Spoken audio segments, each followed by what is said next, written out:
Bread has toppled kings, built empires, fed armies, and started revolutions. And most of us have never once thought about it while buttering toast. Today we are tracing the one food that quietly kept rewriting history. For most of human history, people did not farm. They followed animals, gathered plants, moved with the seasons. Then, somewhere in the deserts of the ancient Near East, hunter-gatherers began doing something strangely inefficient. They collected wild cereals. They carried them home. They crushed them between stones, mixed the powder with water, and baked the paste over hot rocks. In the Black Desert of northeastern Jordan, at a site called Shubaika 1, archaeologists discovered charred fragments of bread-like food dating back roughly 14,400 years. Making it was brutal work. Grain had to be crushed repeatedly between heavy stones. Over time, that labor damaged backs, knees, shoulders, teeth. Bread kept them alive, but it also left marks on their bodies. The people who made it were part of the Natufian culture. They were not farmers growing neat fields of wheat. And here is what most people don't know. Bread may not have arrived after civilization. It may have helped create it. The desire for a reliable supply of grain-based food encouraged people to return to the same places, protect grain-producing plants, and eventually cultivate them. Bread did not simply follow farming. In some ways, the hunger for bread may have helped lead humanity toward farming. Once people began cultivating wheat and barley, the consequences spread quickly. Fields required boundaries. Grain required storage. Storage required protection. Protection required organization. And organization created hierarchy. A surplus of grain could feed workers, soldiers, priests, and rulers. It could be taxed, measured, transported, controlled. Food is never just food. It is power made edible. Somewhere beneath the Egyptian sun, thousands of workers hauled stone, day after day, for years. They were not slaves in chains. They were paid in bread and beer. If the bread stopped, the work stopped, and the pyramid never rises. That's the part most people skip past. Bread in Egypt wasn't just food, it was a system. Bakers shaped it, offered it to the gods, painted it on tomb walls. But the biggest leap forward was simpler than any of that. Bread learned to rise. Wild yeast, naturally present in the environment, could ferment dough and make it rise. Bakers learned to preserve a portion of fermented dough and use it to begin the next batch. The result was softer, lighter, easier to eat. Bread had become technology. It was also closely connected to beer. Grain could be baked, fermented, or turned into both forms of nourishment. Workers were commonly supplied with bread and beer as part of their rations. The great monuments of Egypt were not built by stone alone. Every workforce required bread. The pyramid was not only a tomb. It was a demonstration of what happens when a state controls grain, labor, and food distribution.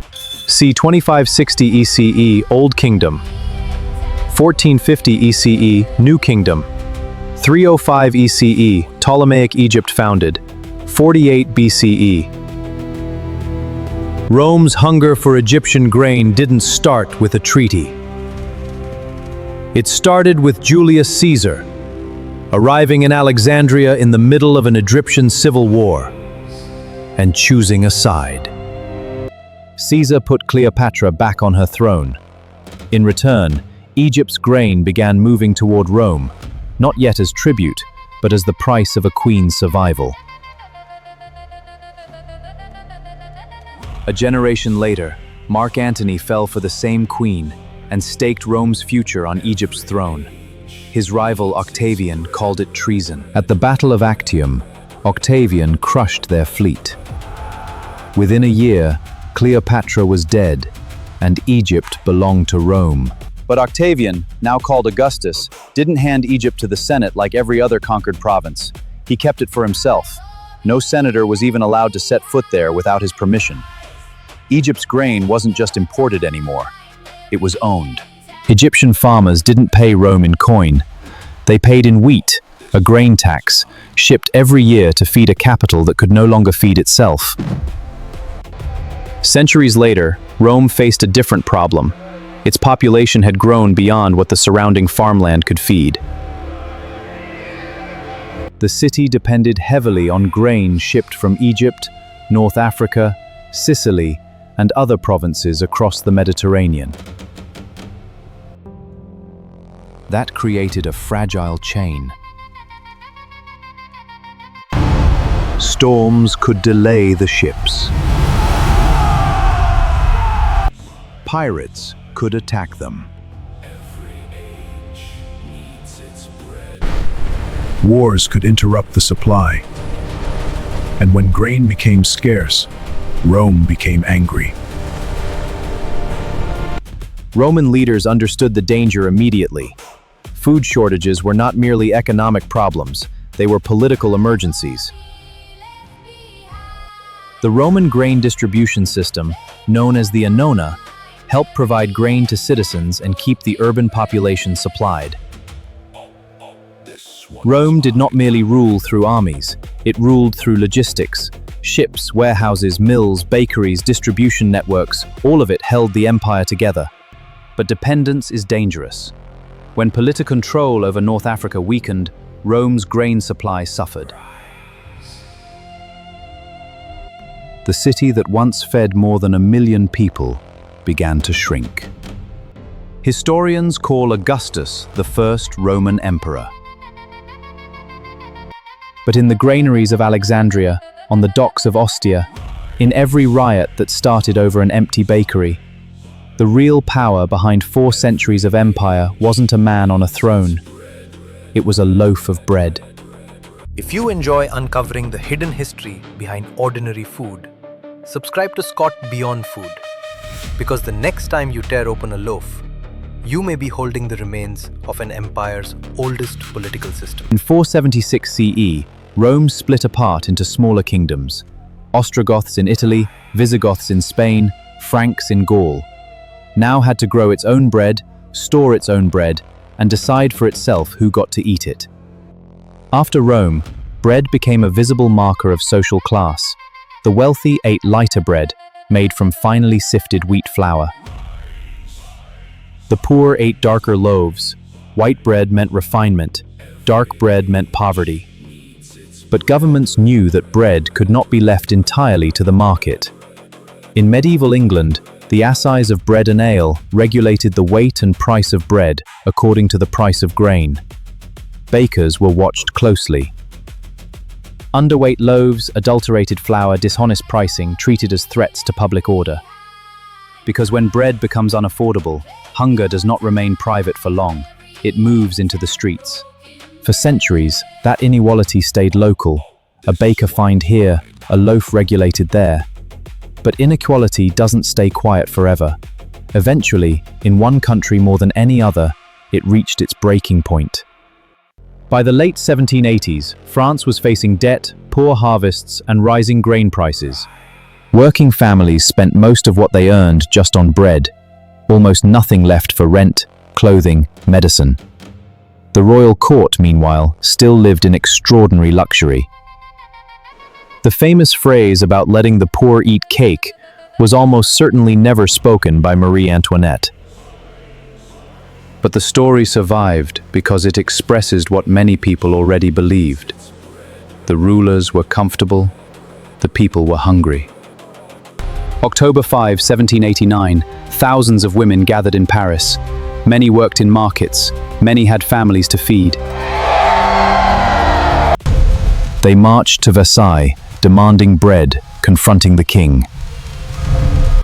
The march helped force Louis XVI and the royal family back to Paris.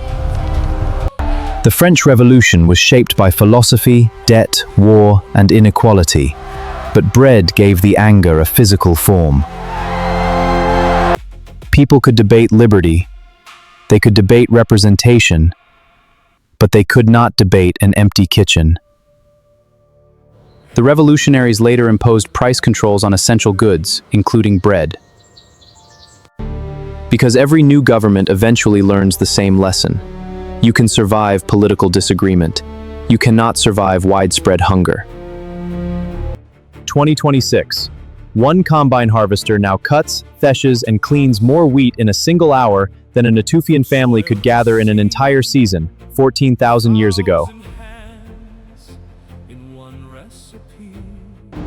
Grain now moves by the millions of tons, not by sail alone, but by rail, by truck, by a logistics network Rome could never have imagined. Almost untouched by human hands, producing more loaves in a single day than ancient Egypt baked in a year. Today, the world produces enough grain to feed more than 8 billion people. For the first time in this entire story, humanity has more bread than it knows what to do with. Uruk, Giza, Ostia, Versailles, Paris. Today, 6 different eras, 6 different languages, 6 different flags, all telling the same story until, finally, one of them didn't. Every civilization in this film believed its system was permanent. Ours does too. Today, a handful of countries grow most of the world's wheat. A handful of ports ship it. A handful of companies mill it into flour. History doesn't repeat by accident. It repeats because we keep building the same fragile structure, just bigger and faster every time. One war, one blocked strait, one bad harvest across 2 or 3 countries at once, and the system that feeds 8 billion people can crack exactly the way Rome's did, exactly the way Paris's did.